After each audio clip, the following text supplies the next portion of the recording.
We will hear argument this evening in the case 19-292, Torres v. Madrid. Ms. Gutowski, Mr. Schur, whenever you're ready. Thank you, Mr. Chief Justice, and may it please the court.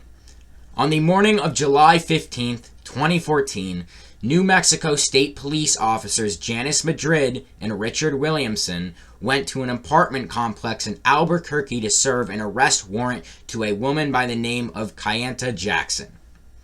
The officers, wearing tactical vests with police markings, approached Miss Torres in her vehicle and attempted to get her to step outside the car by jiggling the handle of the door when she did not comply. At that point, Torres put the cruiser into drive and drove her vehicle towards two state police officers. The officers fired several shots at Torres, two of which struck her in the back.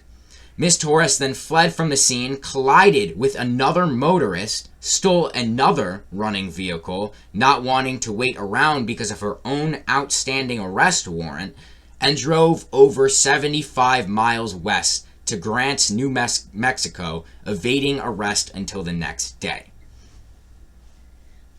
Given the sensitive nature of this case, we recognize this court must balance a number of interests.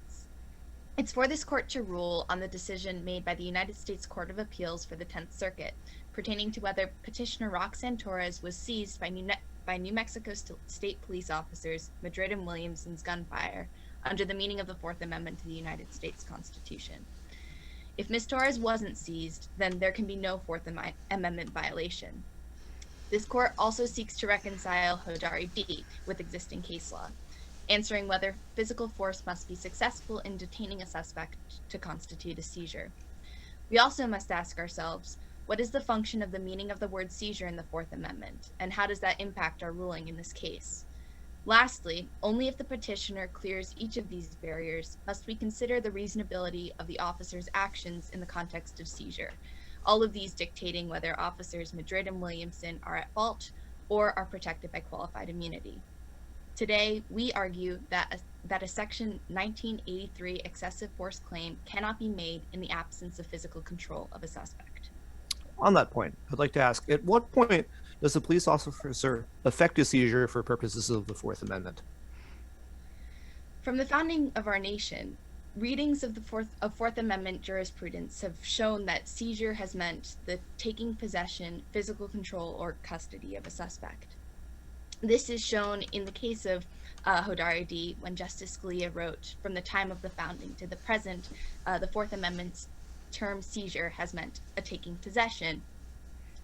And Black's Law Dictionary from 1631 and American Heritage Dictionary of the English Language from 1588 define seizure as the act or an instance of taking possession of a person or property by legal right or process, especially in constitutional law, a confiscation or arrest that may interfere with a person's reasonable expectation of privacy. Johnson, a dictionary of the English language from 1785, also defines seizure as the act of taking forcible possession. Judging by this, seizure needs to be the taking of possession, and this taking possession implies not just the application of force, but the taking possession of a person.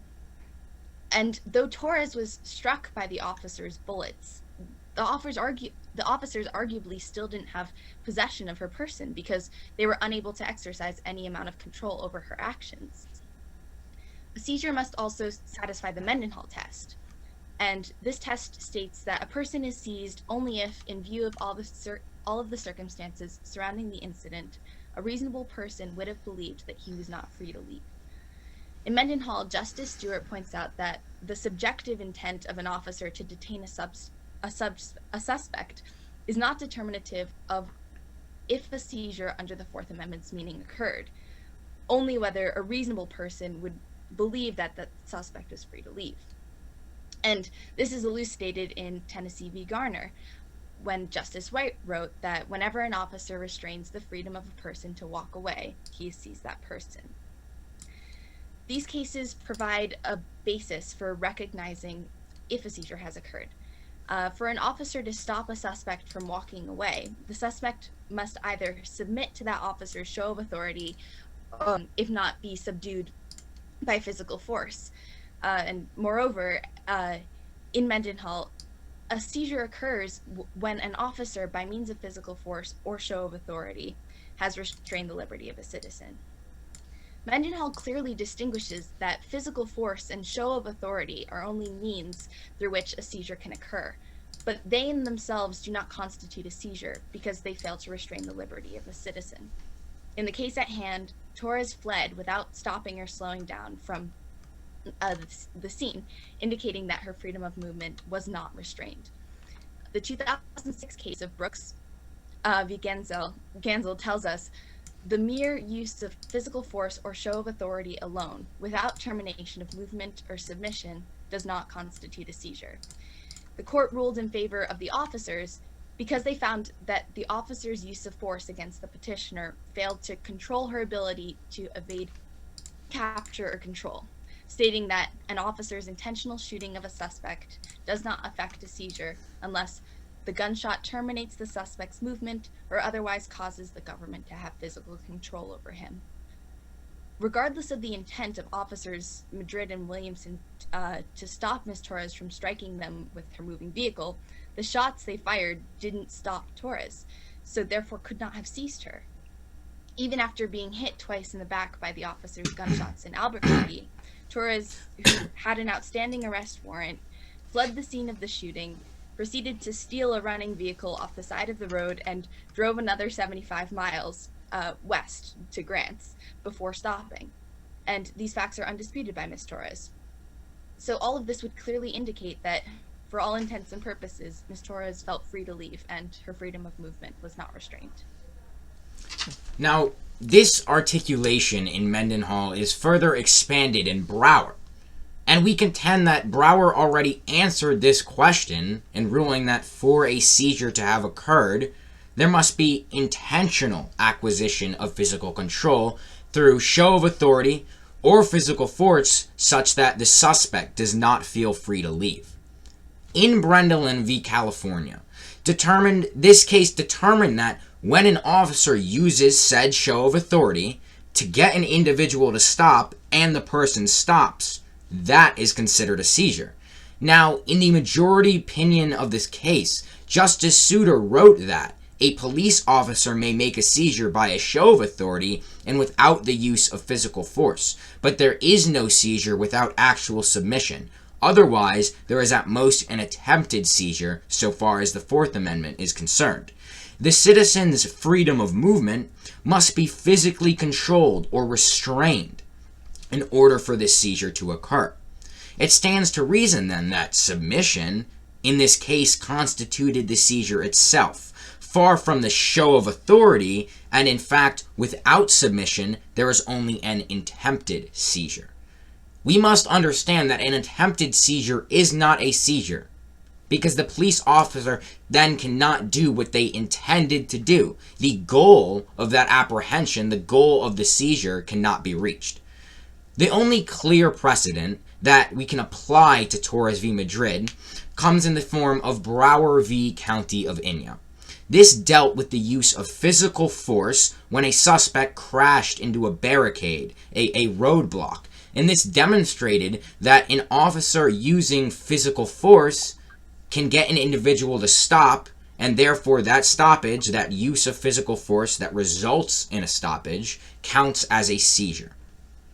Now, this is important because using the precedents in Randall and again used in Brower, if a show of authority without stoppage is not a seizure, and a show of authority with stoppage is a seizure, the determining factor of seizure is stoppage. If the use of physical force without stoppage if the use of physical force, with stoppage is a seizure, then it would stand to reason that the use of physical force without stoppage is not a seizure. So this boils down to the fact that cessation of movement is the essential factor. Now, it determines the officer's abilities to exercise control over a suspect. As I stated before, this control is needed to perform the operation, to perform the goal, to question or to arrest. Now, physical force alone cannot do that thing, because if a suspect is, touched or physical force is used, that suspect is not necessarily going to stop. If anything, that will cause the suspect to run. Now, again, a show of authority and the use of physical force are only the means through which a seizure can occur. They, in of themselves, do not constitute a seizure. In this case, the officers fired at the suspect, hitting her twice, although she then fled the scene, evading capture for a day, which means the officers did not acquire physical control. All right. So, what was arrest in the eyes of common law? It's important to note that our founders equated seizure, essentially, to an arrest, or the taking possession, as we outlined earlier with those definitions.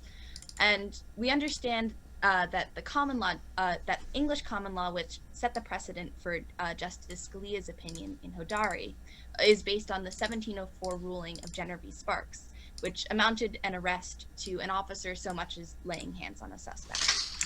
In the instance of this case, had the officer touched Sparks even with the end of his finger, it would have been an arrest. And this suggests the slightest application of physical force that Justice Scalia implied in Hodari. However, American case law has since departed from this interpretation of both the meaning of seizure and the word arrest. The case of Brennan distinguishes that mere physical contact by an officer, although a significant factor, does not automatically qualify an encounter as a Fourth Amendment seizure. And Terry v. Ohio qualifies this further, stating, obviously, not all personal intercourse between policemen and citizens involves seizures of persons. Only when the officer, by means of physical force or show of authority, has in some way restrained the liberty of a citizen, may we conclude that a seizure has occurred. It's not sufficient enough for the petitioner to demonstrate that physical contact was applied when officers Madrid and Williamson fired their weapons. She must prove that in doing so, they restrained her liberty. And cases like United States v. Watson have shown an arrest, the taking hold of one's person, is quintessentially a seizure. And we see in the case of Terry v. Ohio, again, which dealt with a stop and frisk, this court wrote that it is urged distinctions should be made between a stop and an arrest. And this case also equated an arrest to a seizure. However, Justice Warren specifies this important first step, and that first step is stoppage. And in the case of Torres v. Madrid, since the first step was never reached, because Torres was never compelled to stop, the rest of the process of an arrest or a seizure could never have occurred under the meaning of a common law arrest. All right. But didn't this court hold in California versus Hodari AD that the Fourth Amendment encompassed the common law definition of arrest? The simple answer is yes. Ooh. Sorry, was muted there. Now, the simple answer is yes. The text of the holding in Hodari mentions common law, but only authorities specifically referenced in the holding are Brower, Nestor, and Mendenhall. In Hodari D, this court held that evidence thrown away from a suspect prior to a seizure was admissible at trial. Hodari did not comply with that injunction and therefore was not seized until he was tackled, is a quote taken from Scalia. And this is relevant to the petitioner's claim, but that requires explanation. Now, in every case, the so-called seizing of a suspect must happen to procure an arrest. Common law dictates that a subject can be arrested after submission to a show of authority, usually in the form of cessation of movement, or if this fails, physical control must be acquired. And before 1991, it was seen that a suspect could not be seized without submission or physical control. In Hodari, Justice Scalia diverged from all past common law to accommodate for the facts of the case. We stress that this statement was offered as a contrast to the essential question of Hodari: does a foot chase constitute a seizure? He used some specific parts, minute in the details of the case, of past precedents to support his decision, although those results weren't entirely relevant. Now, when referring to American precedent before 1991, before Hodari, a common law arrest consisted of the acquisition of physical control by use of police force or show of authority, as mentioned before. This is important to note that the suspect must not be free to leave. Then the officer's decision to procure this arrest follows, completing that common law arrest. Now, this was upheld in Brooks v. Gonzell, Brower, Tennessee v. Garner, United States v. Mendenhall, and among many more. The petitioner in this case, Torres v. Madrid, argues that the dicta from Hodari can be taken as common law, therefore overriding years of clear precedent. Applying this dicta, a suspect can be seized as they're fleeing. This is through means of touching or physical force. Therefore, this satisfies the only prerequisite for the effectuation of an arrest. It is important in this instance to consider state interest, because a law enforcement agency is usually, a state agency. Now, in American law, a suspect is, as mentioned before, seized to complete an officer's goal. The objective, the goal of any seizure, includes physical apprehension of the suspect, because that suspect must be questioned or arrested. Now, as stated, and I just need to make this is an imperative point, the goal of a seizure is questioning or apprehension. So if a suspect is seized when fleeing, the state interest in no way can be met. This includes the public health interest. I will get into that soon. Well, notably, so in this scenario, as I explained, state interest is important, but in this case, state interest can actually be equated to public interest. This is because the goal of any police officer is to promote the welfare of the public when trying to effectuate a seizure, due to the fact that, as stated, they seized to question or arrest. The Fourth Amendment was created to protect the privacy of citizens. It is a barrier that stops law enforcement from using illegally obtained evidence, information, and also disqualifies the adjudication of an illegally obtained suspect. Now, years of expansive readings of Fourth Amendment jurisprudence state that physical control over a suspect must be gained to complete an arrest. A common law arrest consists of the acquisition of physical control, whether that be through verbal or physical submission. The officer in Hodari did have that physical control, though he didn't until tackling Hodari, not when Hodari was touched. Not when Hodari was touched at first. Arguing that common law states that an arrest can be effectuated without this physical control is incredibly unsupported by precedent and logic.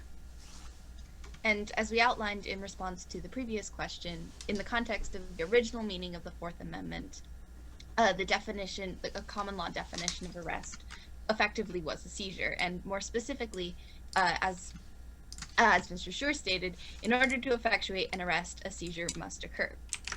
And so, by this logic, Justice Scalia's definition of seizure in Hodari does not encompass the meaning of the word arrest in the rest of common law, which requires, set by the precedent of Terry v. Ohio, that a stoppage must occur before there be an arrest or before there be a seizure, that by the precedent of Mendenhall, that a suspect's freedom of movement is restrained either through a show of authority or the use of physical force, and by the precedent of Brower, that a seizure required the acquisition of physical control. Therefore, Hodari D's assumption that a seizure is caused by the slightest application of physical force does not fulfill these other requirements that are laid out by Terry v. Ohio, Brower, Mendenhall, and Tennessee v. Garner. And in order for there to be an arrest, there must be a seizure. And in order for there to have been a seizure, there must have been the acquisition of physical control through a show of authority or the use of physical force, such that a suspect does not feel free to leave. On the question of physical force, do you believe that the police officer's shooting of Torres was reasonable? Great question. So a moving car has been equated to a deadly weapon since their existence. Officers are instructed and allowed to use deadly force when their lives are in serious peril. Now, officers Madrid and Williamson tried to perform their constitutional duty by apprehending the suspect, yet they failed because she fled. The Fourth Amendment prohibits the use of excessive force during an arrest, investigatory stop, or other seizures, meaning force that is objectively unreasonable under the circumstances. The test of reasonableness is determined by weighing the amount and type of force used against the governmental need for that force, as established in the case of Graham v. Connor, 1989, when Chief Justice William Rehnquist wrote, "The reasonableness of a particular use of force must be judged from the perspective of a reasonable officer on the scene, rather than with the 20/20 vision of hindsight." A car was moving towards an officer, driven by a seemingly hostile suspect.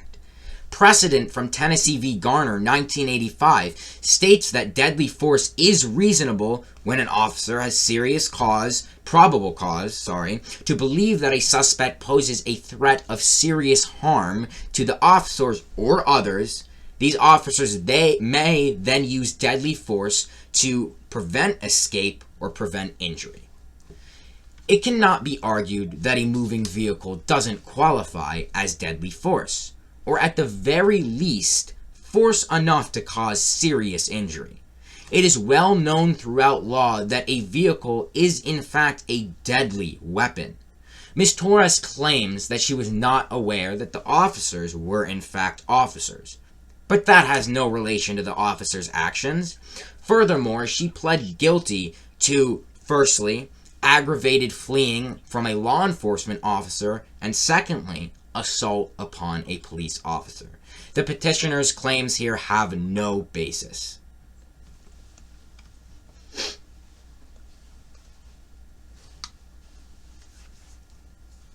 Now, when considering the Fourth Amendment, we have to ask ourselves, how should the original public meaning of the Fourth Amendment affect the analysis of this case? Now, the Fourth Amendment was created to protect the privacy of citizens. It was intended as a barrier that stops law enforcement from using illegally obtained evidence, information, and also disqualifies adjudication of an illegally obtained suspect.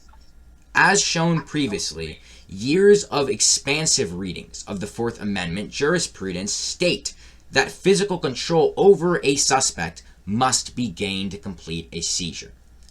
We stated this before, but when the Fourth Amendment was written, Black's Law Dictionary from the edition of 1631 and American Heritage Dictionary of the English Language from 1588 define the term seizure as the act or instance of taking possession of a person or property by legal right or process, especially in constitutional law, a confiscation or arrest that may interfere with a person's reasonable expectation of privacy.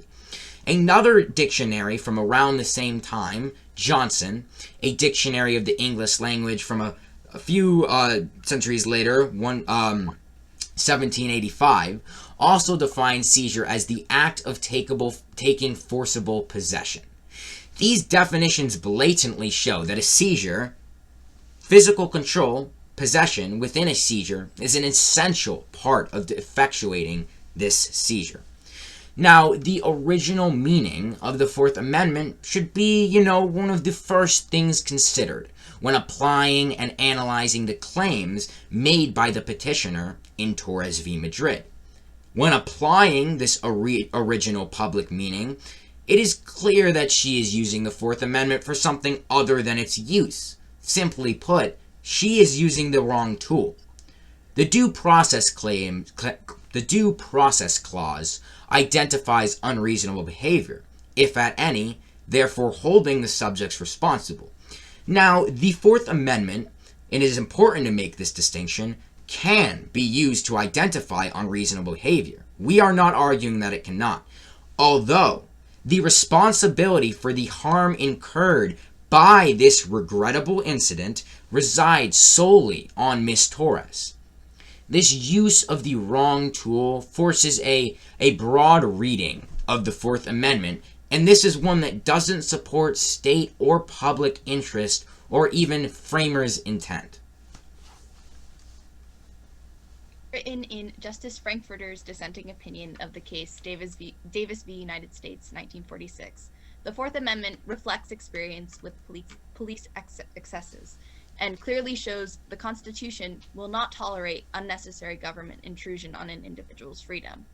And the Fourth Amendment's distinction of reasonableness is central to its protection of this ordered liberty by balancing governmental and individual interests. The ability for a government to seize is essential to an effective law enforcement. And while the protection from unreasonable seizures is defending the individual's privacy and personal security, where seizure does not serve a compelling state interest. However, in order to deal with police excesses under the Fourth Amendment, there needs to be a seizure. Otherwise, it just does not apply to the Fourth Amendment. And incidents of strictly excessive force can be handled under the 14th Amendment's Due Process Clause. So ultimately, a ruling in favor of Ms. Torres does nothing but distort the meaning of the word seizure under the Fourth Amendment.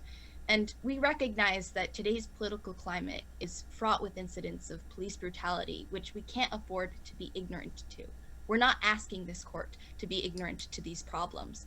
But what's in question here is not whether Torres individually was harmed by these officers, or whether excessive force was used, or whether it wasn't used, whether it was warranted. It's a question of whether a suspect must be detained in order for a seizure to occur. And based on the original public meaning of the Fourth Amendment, the answer is unquestionably yes. Excessive force without seizure simply doesn't fall under the Fourth Amendment. And Torres could have sought legal retribution under the 14th Amendment, which could have given her a legal remedy to any excessive force that might have been used. But it serves no purpose to have seizure be equated to this slightest application of physical force. And as we've already stated, that turns seizure into a process which serves no compelling state interest. And so we urge to rule in favor of the decision of the 10th Circuit. Thank you, Ms. Gutowski. Thank you, Mr. Schur. The case is submitted.